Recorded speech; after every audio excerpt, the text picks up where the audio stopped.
Why are all of Tatsuki Fujimoto's stories the same? How does he always come up with such bizarre stories? And what is it he does to make every one of these stories so popular? In this video, I'm gonna list the 3 pieces of Fujimoto's proven formula for story writing, discuss the impact they each have on his stories, and explain how Fujimoto uses this formula to consistently break the manga industry. And he does that by starting every story with a duo. Even in his early one-shots, Fujimoto always uses a relationship between 2 characters to drive the story, and the reason he does this is to make each of these stories character-driven, because in other kinds of stories, when you mainly focus on one character, the character naturally dominates the narrative. And with that kind of perspective, the story usually revolves around what that character's goals are. Dragon Ball follows Goku's goal to be stronger. Naruto wants to be Hokage. Luffy wants to be the Pirate King. Even Bleach is more character-driven, but still focuses on Ichigo's personal goals. This narrow focus naturally gives these kinds of stories a more individualistic tone, but Fujimoto opts for main duos so that he can focus on character relationships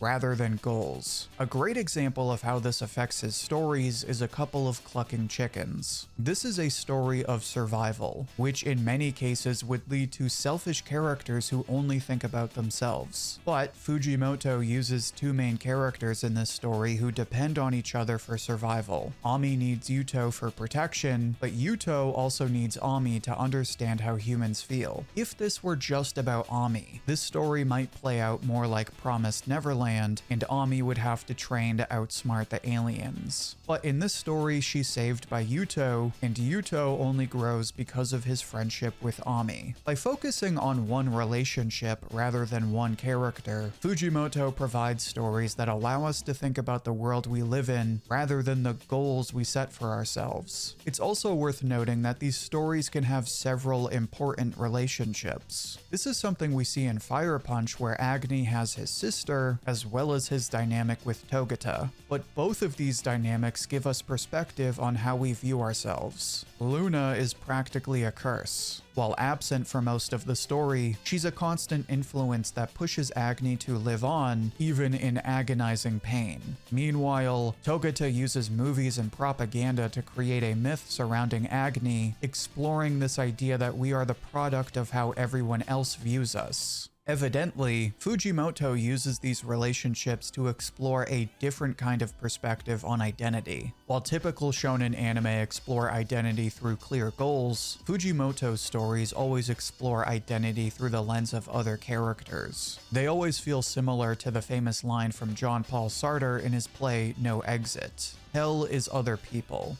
Much like we see in all of his stories, we can never escape the eyes of other people, and in each of these stories, the characters have to learn to accept this rule before they can figure out how to find their own identity. Agni struggles with it, Genji struggles with it as he becomes the Chainsaw Man, and especially in Sisters, a story where the older character struggles to escape the shadow of her younger sister. But I bring up Sisters not just to emphasize this first point, but also to explain how it seems to be missing the second principle, specifically how Fujimoto always writes about the supernatural. Obviously, writing stories about the supernatural makes the plot more interesting, but using the supernatural also ties into one of Fujimoto's main philosophies when it comes to writing stories. In an interview for Shonen Jump, Fujimoto explains that he's always trying to write something that readers will never forget, a principle that's also used by Araki and many other writers. While you can achieve this in more realistic settings, using supernatural elements like randomly waking up as a girl or playing piano for mermaids at the bottom of the ocean makes it a lot easier for Fujimoto to create scenes that instantly become memes. One of my favorite examples of this is Love is Blind. As expected of Fujimoto, he doesn't write your typical romance story. If this were something like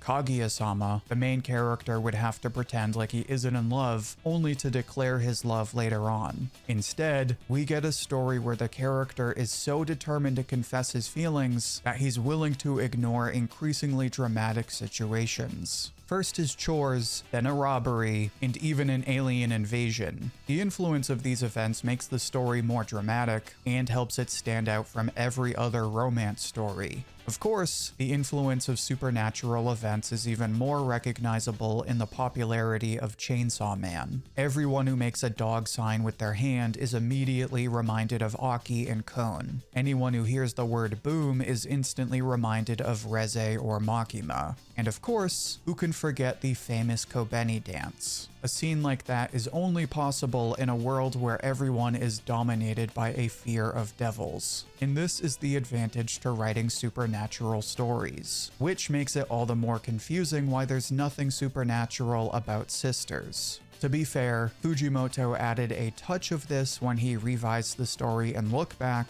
but Sisters stands out as the one story lacking this crucial element. You could argue this helps Sisters stand out as one of Fujimoto's more character-driven stories, which is exactly what made Look Back so popular, but it also holds the story back from possessing that unique personality that every Fujimoto story has, like Fire Punch or Chainsaw Man. One explanation is that focusing too much on the supernatural can distract from the main duo and their relationship.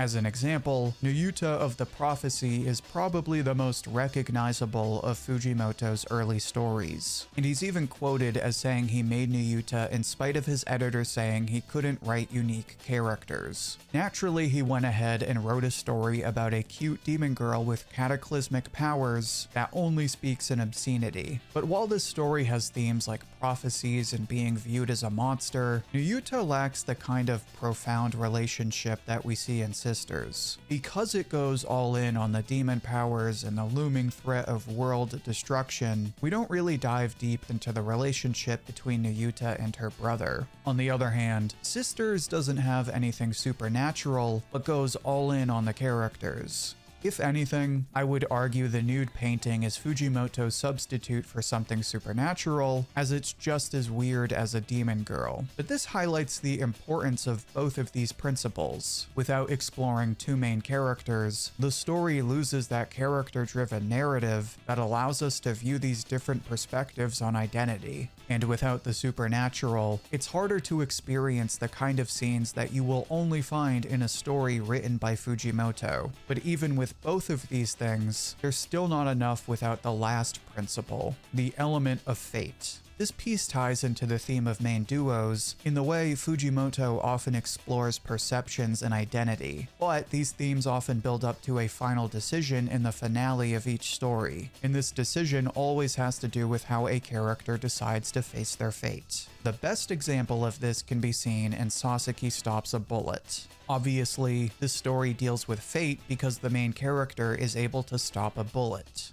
Fate would tell you that it's impossible to stop a bullet, but because of his faith in the teacher who he believes to be a god, Saxii defies fate and stops a bullet with his own hands. Fate in this sense isn't necessarily personal destiny, but more about the forces outside of our control, the laws of the universe, the rules created by society. All of these things that we assume can never change until we decide to change them. In some of his stories, characters overcome fate to become who they want to be. Shikaku tries to defy the immortality of Yuguru. Toshihide decides to be a man despite everyone telling him he's a woman. But in other stories, characters struggle to survive when they are greatly overwhelmed by fate. Agni can't escape his sister's influence, Denji can't escape Makima's control, Fujino struggles to understand how her actions changed Kiyomoto's path in life. The reason fate is so important is because it ties together with the first two principles, and it allows Fujimoto to tell the kinds of stories that are both tragic and inspiring. Fate is often a major theme in the main relationships, as the characters struggle with the expectations of others. It's the overwhelming force that dominates characters, but also empowers them to write their own rules. And by the time each of these stories ends, readers often feel a combination of overwhelming happiness and crippling depression. This is often due to the existentialist themes that drive the stories and make readers responsible for deciding what they mean. It's also what leads Fujimoto to write morally ambiguous stories, as he moves away from his short stories that are clearly inspiring and provide endings that are pretty much spelled out for readers.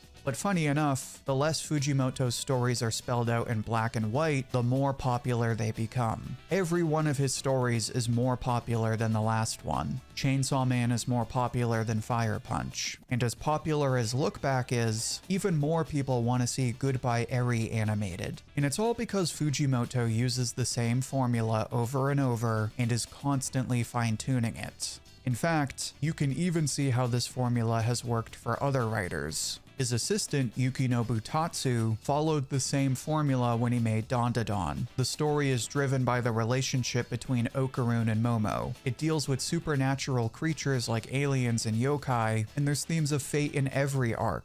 While Tatsu may not have deliberately copied this formula, the power of it explains why Dandadan is so popular. People love the romance, they love the weird monsters and powers, and they're inspired by the way Okarun and Momo grow together despite their own self-doubts. You can also see the power of this formula in other popular manga. Hell's Paradise, a story by Fujimoto's other assistant Yuji Kaku, Undead Unluck, a story about a main couple with superpowers that literally allow them to break the laws of nature and fight God. More recently, you can see it in Mad, which I always sell to people as sci-fi Fire Punch. It's been in Shueisha's top 20 manga for a while now, and it makes perfect sense when it feels so much like a Fujimoto story. It's because it follows the exact same formula. A main duo to provide a character-driven story, supernatural forces to provide instant memes and cool fights, and the element of fate to create stories where characters either inspire us or remind us how cruel the world really is. It's this formula that makes every one of Fujimoto's stories fun to read, but it also makes his stories unlike anything else. Even when other authors use it, you can't avoid the feeling like this is something Fujimoto wrote. And that's how he became one of the best writers in all of manga.